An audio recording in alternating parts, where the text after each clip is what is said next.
ABN వీక్షకులకు శుభోదయం. స్పీ news కు స్వాగతం. పవిత్రతకు పాతర, ఆ ముగ్గురు వైపే అందరి వేళ్లు. ఏడుకొండలవాడ క్షమించు, వరద బాధితులకు 25న పరిహారం. బీజేపీఐ రేవంత్ విసుర్లు, తప్పుడు జవాబులిస్తే చర్యలు తప్పవు. ఢిల్లీ సీఎం పీఠంపై అతిశి, ఇజ్రాయిల్ ముప్పేట దాడులు. ఇలాంటి వార్తల సమాహారం స్పీ న్యూస్ ఇప్పుడు చూద్దాం.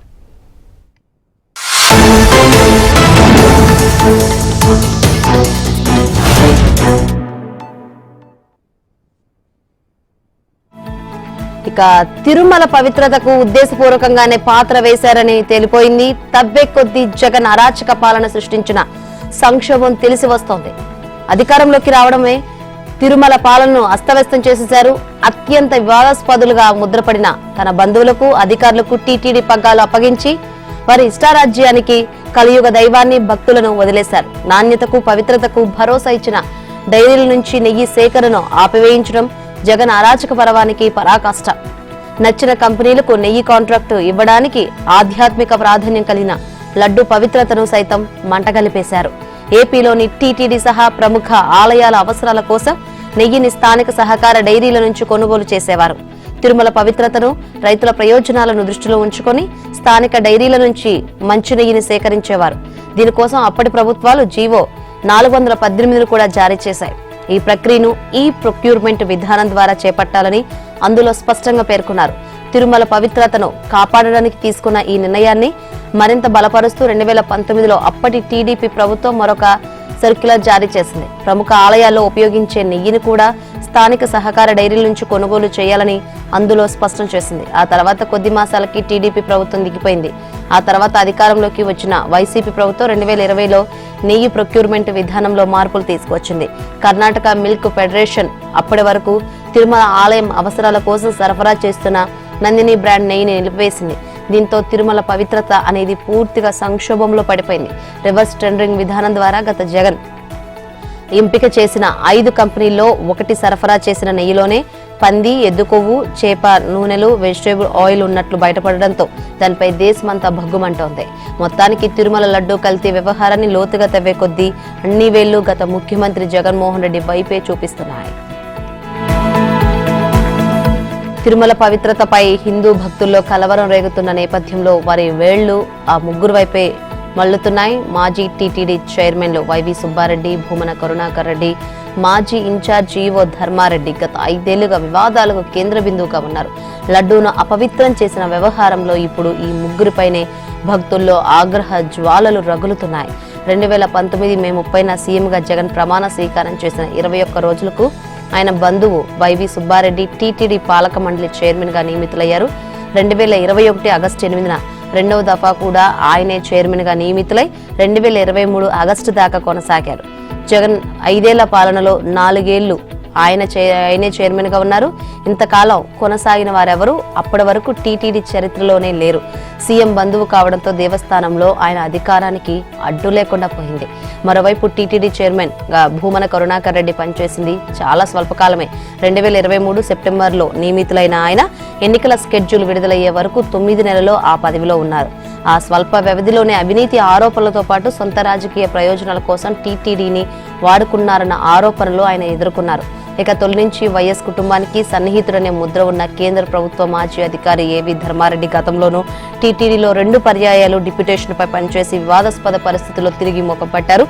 వైసీపీ ప్రభుత్వ హయాంలో 3వసారి మళ్లీ టీటీడీలోకి డిప్యూటేషన్ పై వచ్చారు. 2019 జూలై 12న తిరుమల స్పెషల్ ఆఫీసర్ గా జేఈఓ పోస్టులో నియమితులైన కొద్ది రోజులకే ఆయన కోసం ప్రభుత్వం ప్రత్యేకంగా అదనపు ఈవో పోస్టును సృష్టించింది. జగన్ పై కేసులు ఉండడంతో న్యాయ వ్యవస్థ ప్రముఖులను ప్రసన్నం చేసుకునేందుకు శ్రీవారి దర్శనాలను ఆయుధంగా మలుచుకున్నారనేది ఆయనపై ప్రధాన ఆరోపణ. శ్రీవాణి ట్రస్ట్ సృష్టించి శ్రీవారి దర్శనానికి రేటు కట్టారని, ధనికులకే మంచి దర్శనం కల్పించి పేదల పట్ల వివక్ష, తారతమ్యం చూపారన్న విమర్శలు వచ్చాయి. తిరుమల లడ్డు ప్రసాదం తయారీలో కల్తీ నెయ్యి వాడటంపై ఉప ముఖ్యమంత్రి పవన్ కళ్యాణ్ స్పందించారు. కలియుగ ప్రత్యక్ష దైవం బాలాజీకి జరిగిన ఈ ఘోర అపచారానికి సనాతన ధర్మాన్ని ప్రతి ఒక్కరూ ప్రాయశ్చిత్తం చేసుకోవాల్సిందేనని అన్నారు. అమృత తుల్యంగా పరమ పవిత్రంగా భావించే తిరుమల లడ్డు ప్రసాదం గత పాలకుల వికృత పోకడల ఫలితంగా అపవిత్రమైంది. జంతు అవశేషాలతో మలీనమైంది. విశృంఖల మనస్కులే ఇలాంటి పాపానికి ఒడిగట్టగలరు. లడ్డు ప్రసాదంలో జంతు అవశేషాలు ఉన్నాయని తెలిసిన క్షణం నుంచి నా మనసు కలత చెందింది. అపరాధ భావానికి గురైంది. ప్రజాక్షేమాన్ని కాంక్షించి పోరాటంలో ఉన్న తన దృష్టికి ఈ అంశం రాకపోవడం బాధించింది అని పవన్ అన్నారు. బాలాజీకి జరిగిన ఈ ఘోర అపచారాన్ని సనాతన ధర్మాన్ని నమ్మే ప్రతి ఒక్కరూ ప్రాయశ్చిత్తం చేసుకోవాల్సిందే అని పవన్ తెలిపారు. అందులో భాగంగా తాను ప్రాయశ్చిత్త దీక్ష చేయాలని సంకల్పించానని చెప్పారు.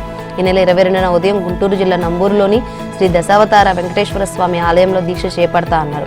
11 రోజుల పాటు దీక్ష కొనసాగించిన అనంతరం తిరుమల శ్రీవారిని దర్శించుకుంటానన్నారు. దేవదేవా, నీ పట్ల గత పాలకులు చేసిన పాపాలను ప్రక్షాళన చేసే శక్తిని ఇవ్వమని వేడుకుంటానని, భక్తులపై విశ్వాసం, పాప భీతి లేని వారే ఇలాంటి అకృత్యాలకు ఒడిగడతారని పవన్ అన్నారు. ధర్మాన్ని పునరుద్ధరించే దిశగా అడుగులు వేసే తరుణం ఆసన్నమైందని పవన్, ధర్మో రక్షితి రక్షితః అంటూ పవన్ ఎక్స్లో పోస్ట్ చేశారు. లడ్డూ ప్రసాదం కల్తీ తర్వాత శ్రీవారి ఆలయాన్ని సంప్రోక్షణ చేయాలని సీఎం చంద్రబాబు ఆదేశించిన నేపథ్యంలో అర్చకులు, ఆగమ సలహా మండలి సభ్యులతో టీటీడీ ఈవో శ్యామలరావు శనివారం సమావేశమయ్యారు. తిరుపతిలోని టీటీడీ పరిపాలనా భవనంలో నిర్వహించిన ఈ సమావేశంలో ఆగమ సలహా మండలి సభ్యులు వేణుగోపాల దీక్షితులు, వైఖానస ఆగమ పండితులు మోహనరంగాచార్యులు, సీతారామాచార్యులు, పలువురు అర్చకులు పాల్గొన్నారు. ఆలయాన్ని సంప్రోక్షణ చేయాలనే అభిప్రాయాలు వస్తున్నాయని, దీనిపై ఆగమ శాస్త్రంలో ఎలాంటి చర్యలు చేపట్టాలని ఉందనే అంశాలపై చర్చించారు. నెయ్యిలో కల్తీ జరిగిన నేపథ్యంలో పరిహారం కింద ఎలాంటి చర్యలు తీసుకోవాలని ఈవో ప్రశ్నించారు. ఆగమ సలహా మండలి సభ్యులు స్పందిస్తూ అనుమానాలు తలెత్తిన క్రమంలో శుద్ధి చేసేందుకు తాము సిద్ధంగా ఉన్నామని, అందుకు కాస్త సమయం ఇవ్వాలని కోరారు. శ్రీవారి ఆలయాన్ని సంప్రోక్షణతో శుద్ధి చేయడంపై మరింత లోతుగా విస్తృతంగా సంప్రదింపులు జరిపి తుది నిర్ణయానికి రావాలని టీటీడీ అధికారులకు సీఎం సూచించారు. శనివారం ఆయన నివాసంలో కొందరు మంత్రులు, అధికారులతో తిరుమల అంశంపై సమీక్షించారు. లడ్డూ తయారీలో కల్తీ పదార్థాల వాడకంపై టీటీడీ ఈవో పంపిన ప్రాథమిక నివేదికపై చర్చించారు. ఆలయ సంప్రోక్షణ విషయంలో తమకు వచ్చిన సూచనలను ఈవో వివరించారు. అయితే శ్రీవారి భక్తుల మనోభావాలు దెబ్బతినేలా, అక్కడ తప్పు చేసిన వారు చరిత్రహీనులుగా మిగిలిపోయేలా శిక్షిస్తామని ముఖ్యమంత్రి చంద్రబాబు హెచ్చరించారు. వరదలతో నష్టపోయిన బాధితులందరికీ ఈ నెల 25న ఒకేసారి పరిహారం అందజేయనున్నట్లు సీఎం చంద్రబాబు ప్రకటించారు. శనివారం సంబంధిత శాఖల అధికారులతో ఎన్యూమరేషన్ ప్రక్రియ, పరిహారం చెల్లింపులపై సీఎం సమీక్ష చేశారు. వరద బాధితులకు ఉత్తమమైన పరిహారాన్ని ప్రకటించిన సీఎం, నష్టపరిహారంలో తమ పేరు నమోదు కాలేదన్న ఫిర్యాదు ఎక్కడ రాకూడదని స్పష్టం చేశారు. విజయవాడలో వరదలకు మునిగిన ఇళ్లలో గ్రౌండ్ ఫ్లోర్కు 25,000, మొదటి ఆపై అంతస్తు వాళ్లకు 10,000 రూపాయల పరిహారం అందించాలని స్పష్టం చేశారు. వరదలతో నష్టపోయిన వ్యాపారులకు, చనిపోయిన పశువులకు సంబంధించి పశుపోషకులకు కూడా ఆర్థిక సాయాన్ని అందించాలన్నారు. 10,000 వాహనాల్లో ఇప్పటికే 6,000 వాహనాల బీమా సెటిల్మెంట్ పూర్తయిందని అధికారులు చెప్పగా, మిగతా వారికి కూడా త్వరగా బీమా అందేలా చూడాలన్నారు. ఇదిలా ఉంటే వరద బాధితులకు సహాయం కోసం భారత బయోటెక్ ఎండీ ఎల్లా సుచిత్ర, ఎగ్జిక్యూటివ్ డైరెక్టర్ సాయి ప్రసాద్ కోటి రూపాయల విరాళం అందించారు. ఉండవల్లిలోని నివాసంలో శనివారం సీఎం చంద్రబాబును కలిసి వారు కోటి రూపాయల చెక్కును అందజేశారు. అలాగే ఎన్టీఆర్ తనయుడు నందమూరి మోహన్ కృష్ణ, ఆయన కుమార్తె మోహన రూప 25 లక్షల రూపాయల చెక్కును సీఎంకు అందించారు. ఈ సందర్భంగా దాతలను సీఎం చంద్రబాబు అభినందించారు. కాకినాడ రూరల్ జనసేన ఎమ్మెల్యే పంతం నానాజీ రెచ్చిపోయారు. ఎమ్మెల్యేనన్న స్పృహ కోల్పోయి పచ్చిబూతులు తిడుతూ చెలరేగిపోయారు. కాకినాడ రంగరాయ వైద్య కళాశాల మైదానంలో కాలేజీ ఫోరెన్సిక్ విభాగాధిపతి, college sports vice chairman doctor ఉమామహేశ్వరరావుపై దౌర్జన్యానికి దిగారు. నోటికొచ్చినట్లు దుర్భాషలాడారు. ఆ అధ్యాపకుని ఫేస్ మాస్క్ ను బలవంతంగా తొలగించి కొట్టడానికి ప్రయత్నించారు. అదే సమయంలో వెనక నుంచి ఎమ్మెల్యే మేనల్లుడు బన్నీ ప్రొఫెసర్ పై చేయి చేసుకున్నారు. ఆర్ఎంసీ మైదానంలో పంతం నానాజీ అనుచరులు అనధికారికంగా కొన్ని నెలలుగా వాలీబాల్ ఆడుతున్నారు. మైదానంలో ఆడొద్దని కళాశాల అధికారులు సదరు యువకులకు సూచించారు. ఎమ్మెల్యే ఆర్ఎంసీ అధికారులకు ఫోన్ చేయగా ఉన్నతాధికారులతో మాట్లాడి నిర్ణయం తీసుకుంటామని వారు తెలిపారు. నిర్ణయం తీసుకోక మునిపే శనివారం ఎమ్మెల్యే అనుచరులు మైదానానికి వచ్చారు. వాలీబాల్ నెట్ కడుతుండగా డాక్టర్ ఉమామహేశ్వరరావు అడ్డుకున్నారు. దీంతో వారు ఎమ్మెల్యే నానాజీకి ఫిర్యాదు చేశారు. ఈ క్రమంలో ఆగ్రహంతో వచ్చిన MLA Pantham Nanaji sports vice chairman doctor ఉమామహేశ్వరరావుపై దురుసుగా ప్రవర్తించారు. ఇక ఈ ఘటనపై జనసేన అధినేత డిప్యూటీ సీఎం పవన్ కళ్యాణ్ తీవ్ర ఆగ్రహం వ్యక్తం చేసినట్లు సమాచారం. ఎమ్మెల్యేను మందలించినట్లుగా తెలిసింది. మరోవైపు ఈ ఘటనను ఆంధ్రప్రదేశ్ ప్రభుత్వ వైద్యుల సంఘం తీవ్రంగా ఖండించింది. ఎమ్మెల్యే ఆయన అనుచరులను వెంటనే అరెస్ట్ చేయాలని అసోసియేషన్ డాక్టర్ అధ్యక్షుడు డాక్టర్ పిడికాల శ్యామ్ సుందర్ డిమాండ్ చేశారు. ఉమ్మడి తూర్పుగోదావరి జిల్లాలో వైసీపీ ఎమ్మెల్సీ తోట త్రిమూర్తులకు షాక్ తగిలింది. కాకినాడ జిల్లా కాజులూరు మండలం పల్లిపాలెంలో ఆయన ఆధీనంలో ఉన్న సీలింగ్ భూమిని ఎట్టకేలకు ప్రభుత్వం స్వాధీనం చేసుకుంది. పోలీసుల సమక్షంలో కాకినాడ ఆర్డీఓ శనివారం ఉదయం ఆ భూముల్లో అక్రమ రొయ్యల చెరువులను ధ్వంసం చేశారు. అక్కడ ప్రభుత్వ భూములుగా పేర్కొంటూ హెచ్చరిక బోర్డులు ఏర్పాటు చేశారు. త్రిమూర్తులు 2005లో తన కుటుంబ సభ్యుల పేరున సీలింగ్ భూములు కొనుగోలు చేశారు. ఆ భూమికి సంబంధించి రెవెన్యూ అధికారులు పలుమార్లు షోకాజ్ నోటీసులు ఇచ్చినా పట్టించుకోలేదు. విషయం కోర్టు వరకు వెళ్లింది. ఇటీవల న్యాయస్థానం నుంచి అధికారులకు అనుకూలంగా ఉత్తర్వులు జారీ అయ్యాయి. దీంతో సీలింగ్ భూములను ప్రభుత్వానికి దఖలు పరచాల్సిందేనంటూ కాకినాడ ఆర్డీఓ ఈ నెల 19న తోట వేసిన పిటిషన్ను రద్దు చేశారు. ఈ నేపథ్యంలో ఆ భూములను శనివారం స్వాధీనం చేసుకున్నారు. 5 ఏళ్లలో 20 లక్షల ఉద్యోగాలు కల్పించడమే కూటమి ప్రభుత్వ లక్ష్యమని ఏపీ విద్యా ఐటీ శాఖల మంత్రి నారా లోకేష్ పునరుద్ఘాటించారు.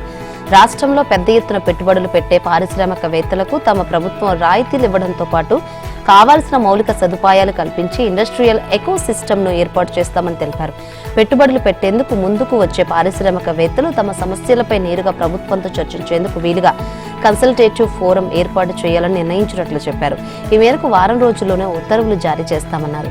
రాష్ట్రంలో గతంలోనే పెట్టుబడులు పెట్టిన వారికి రావాల్సిన రాయితీలు చెల్లించడంతో పాటు వారితో మరిన్ని పెట్టుబడులు పెట్టించేందుకు రాష్ట్ర ఆర్థిక అభివృద్ధి సంస్థలో ప్రత్యేక విభాగం ఏర్పాటు చేస్తామన్నారు. విజయవాడలో భారత పరిశ్రమల సమైక్య నిర్వహించిన సదరన్ రీజనల్ కౌన్సిల్ సమావేశంలో మంత్రి లోకేష్ ముఖ్య అతిథిగా పాల్గొని మాట్లాడారు. గత వైసీపీ ప్రభుత్వంలో పారిశ్రామికవేత్తలు అనేక ఇబ్బందులు ఎదుర్కొన్న నేపథ్యంలో ప్రస్తుత కూటమి ప్రభుత్వం నుంచి వారు ఏమి ఆశిస్తున్నారో తెలుసుకుని అందుకు అనుగుణంగా చర్యలు తీసుకుంటున్నామన్నారు. ఒక ప్రభుత్వ విధానపరమైన నిర్ణయాలు, ఒప్పందాలను మరొక ప్రభుత్వం మార్చడం వల్లే ఇబ్బందులు ఎదురవుతున్నాయన్నారు. వైసీపీ ప్రభుత్వ పీపీఏల రద్దు నిర్ణయం వల్ల రాష్ట్రంతో పాటు దేశం నష్టపోయిందన్నారు. అయితే ఎంఎస్ఎంఈల అభివృద్ధికి తమ ప్రభుత్వం అన్ని విధాలుగా తోడ్పాటు అందిస్తుందని లోకేష్ హామీ ఇచ్చారు. ప్రకాశం బ్యారేజ్ వద్ద బోట్ల ఆపరేషన్ ముగిసింది. బ్యారేజ్లో ఇరుక్కుపోయిన 3 బోట్లను పున్నమి ఘాట్కు చేర్చారు. భారీ క్రేన్తో బోట్లను తొలగించాలని ఇంజనీరింగ్ అధికారులు తొలుత అనుకున్నారు. అది విఫలం కావడంతో కావడి సూత్రాన్ని ఎంచుకున్నారు. 2 బోట్లను కావడిలా తయారు చేసి వాటి సహాయంతో బ్యారేజ్ వద్ద ఇరుక్కున్న 3 బోట్లను బయటకు తీశారు. శనివారం మధ్యాహ్నానికి 3వ బోటును పున్నమి ఘాట్కు చేర్చారు. నెల 1వ తేదీన ప్రకాశం బ్యారేజ్ కు 11.47 లక్షల క్యూసెక్ల వరద రావడంతో ఎగువన గొల్లపూడి వైపు నుంచి 5 కార్గో బోట్లు కొట్టుకువచ్చాయి. ఈ బోట్లలో 2 వరద ఉధృతి కొట్టుకుపోయాయి. మిగిలిన 3 1 పైకి కనిపించగా 2 నీటిలో మునిగాయి. ఈ 3 బోట్లను బయటకు తీసే ఆపరేషన్ ను బెకమ్ సీ లయన్ కంపెనీలు, కాకినాడ అబ్బులు టీం కలిసి పూర్తి చేశారు. విశాఖపట్నం స్టీల్ ప్లాంట్ ఉద్యోగులకు మరికొన్ని అలవెన్సులు తగ్గిస్తూ శనివారం యాజమాన్యం నిర్ణయం తీసుకుంది. ప్లాంట్ క్వార్టర్లలో కాకుండా బయట ఉంటున్న వారికి ప్రస్తుతం ఇంటి అద్దె అలవెన్స్ ఇస్తుంది. ప్లాంట్లో 6,000 క్వార్టర్లు మాత్రమే ఉండడంతో సుమారు 7,000 మంది బయట అద్దె ఇళ్లలో ఉంటున్నారు. వారి నెలకు 6.8 కోట్లు హెచ్ఆర్ఏగా చెల్లిస్తుంది. ఇకపై ఎవరికి హెచ్ఆర్ఏ ఇవ్వబోమని యాజమాన్యం శనివారం ఉత్తర్వులు జారీ చేసింది. ఉద్యోగులకు అలవెన్సులు అన్ని తీసేసి జీతాలు కూడా సకాలంలో ఇవ్వకుండా ఉత్పత్తి మాత్రం పూర్తి స్థాయిలో చేయాలని చెప్పడంతో ఏమిటని ఉద్యోగ వర్గాలు ప్రశ్నిస్తున్నాయి. ఉద్యోగులను చాలా ఒత్తిడికి గురి చేస్తున్నారని, ఉద్యోగాలు మానేసి వెళ్లిపోయే పరిస్థితులు కల్పిస్తున్నారని పలువురు విమర్శిస్తున్నారు. జమిలీ ఎన్నికల ముసుగులో దేశాన్ని కబలించేందుకు బీజేపీ ప్రయత్నిస్తుందని తెలంగాణ ముఖ్యమంత్రి రేవంత్ రెడ్డి ఆరోపించారు. ఈ ఎన్నికలను అడ్డుపెట్టుకుని దేశంలో ఆధిపత్యం చెలాయించాలని కుట్ర చేస్తుందన్నారు. శనివారం రవీంద్ర భారతిలోని సిపిఎం నిర్వహించిన ఆ పార్టీ దివంగత జాతీయ ప్రధాన కార్యదర్శి సీతారాం ఏచూరి సంస్మరణ సభలో ముఖ్యమంత్రి పాల్గొని ప్రసంగించారు. బీజేపీ నుంచి రాష్ట్రాల హక్కులను కాపాడాల్సిన ఇలాంటి కీలక సమయంలో సీతారాం ఏచూరి మన మధ్య లేకపోవడం దేశ రాజకీయాలకు తీరని లోటు అని చెప్పారు. ఏచూరి స్ఫూర్తితో జమిలీ ఎన్నికల వ్యతిరేక పోరాటంలో ముందుకు సాగుదామని రేవంత్ పిలుపునిచ్చారు. అధికారాన్ని నిలబెట్టుకోవడం కోసం రాజ్యాంగ సవరణలు చేసేందుకు బీజేపీ ప్రయత్నిస్తుందని ఆరోపించారు. భారతదేశం రాష్ట్రాల సమ్మిళితమని, ఆ స్ఫూర్తిని కేంద్రంలోని బీజేపీ ప్రభుత్వం దెబ్బతీస్తుందని ధ్వజమెత్తారు. కేరళలో కాంగ్రెస్, కమ్యూనిస్టు పార్టీలు ప్రత్యర్థులైన దేశంలో బీజేపీని ఎదిరించడానికి 2 పార్టీలు కలిసి పనిచేసేలా సీతారాం కృషి చేశారని తెలిపారు. దేశ రాజకీయాల్లో ప్రజాస్వామ్య స్ఫూర్తిని రగిలించడంతో పాటు ప్రజాస్వామిక వేదికలపై మన కీర్తిని ప్రపంచానికి చాటి చెప్పారని రేవంత్ కొనియాడారు. అమృత్ పథకం నిధుల్లో 8,888 కోట్ల రూపాయల అవినీతి జరిగిందన్న బీఆర్ఎస్ వర్కింగ్ ప్రెసిడెంట్ కేటీఆర్ ఆరోపణలపై మంత్రి పొంగులేటి శ్రీనివాసరెడ్డి ఘాటుగా స్పందించారు. కేటీఆర్ తన వ్యాఖ్యలకు కట్టుబడి ఉండాలని డిమాండ్ చేశారు. కేటీఆర్ ఆరోపణలు నిజమని తేలితే మంత్రి పదవికి రాజీనామా చేసేందుకు తాను సిద్ధంగా ఉన్నానని ప్రకటించారు.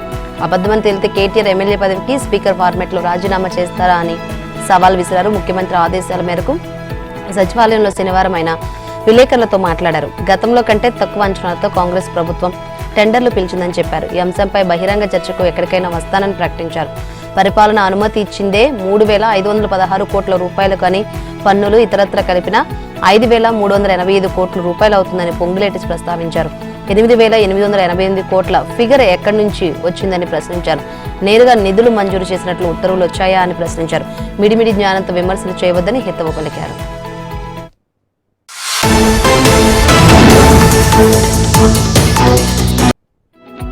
హైదరాబాద్లోని గాంధీ భవన్లో ఉమ్మడి జిల్లాల సమీక్ష సమావేశాలు హాట్ గా కొనసాగాయి. ప్రభుత్వానికి పార్టీకి మధ్య ఉన్న గ్యాప్ విషయాన్ని ఎవరికి చెప్పాలో అర్థం కాని లోకల్ నేతలకు అవకాశం రావడంతో తమ ఆవేదనను పార్టీ పెద్దల వద్ద వెళ్లబోసుకున్నారు.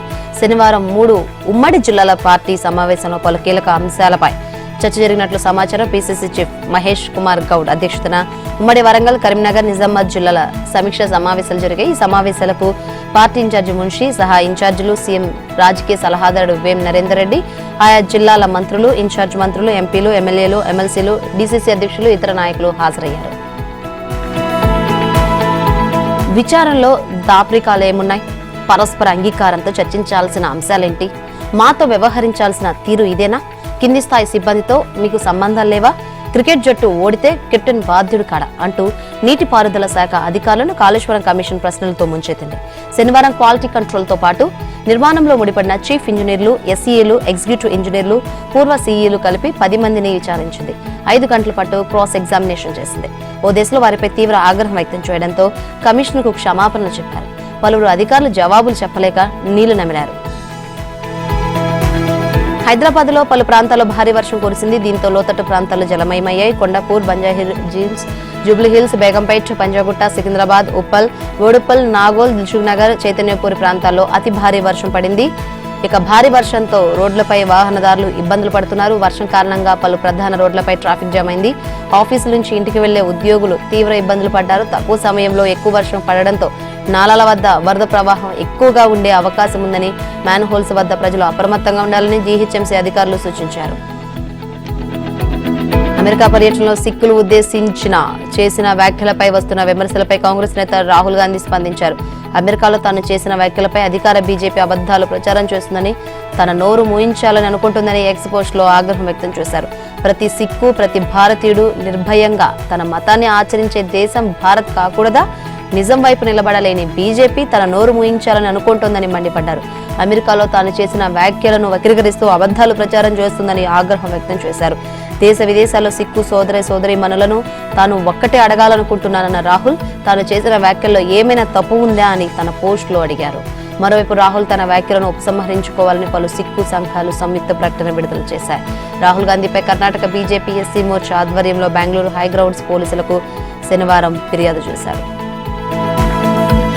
ఢిల్లీ ముఖ్యమంత్రి పీఠంపై అతిశి ఆసీనులయ్యారు. శనివారం ఇక రాజ్ నివాస్ లో జరిగిన కార్యక్రమంలో ఎల్జీ వినయ్ కుమార్ సక్సేనా అతిశితో ప్రమాణం చేయించారు. ఆమెతో పాటు క్యాబినెట్ మంత్రులుగా సౌరభ్ భరద్వాజ్, గోపాల్ రాయ్, కైలాస్ గెహ్లోత్, ఇమ్రాన్ హుసేన్, ముఖేష్ అహ్లావత్ ప్రమాణం చేశారు. మాజీ సీఎం ఆప్ కన్వీనర్ కేజ్రీవాల్, మనీష్ సిసోడియా, ఆప్ నేతల కుటుంబ సభ్యులు అతిశి ప్రమాణ స్వీకారానికి హాజరయ్యారు. కార్యక్రమానంతరం కేజ్రీవాల్ కు అతిశి పాదాభివందనం చేశారు. అతిశి సీఎంగా ప్రమాణం చేయడంతో ఢిల్లీలో వరుసగా 4వసారి ఆప్ ప్రభుత్వం ఏర్పడినట్లయింది. మంత్రులకు శాఖలను కూడా అతిశి కేటాయించారు. ఇక వచ్చే ఏడాది ఫిబ్రవరిలో ఢిల్లీ అసెంబ్లీ ఎన్నికలు జరగనుందన్న ఆమె కొద్ది కాలమే సీఎం పదవిలో ఉంటారు. ఢిల్లీ సీఎం పదవి చేపట్టిన 8వ వ్యక్తి అతిశి. ఆమె వయసు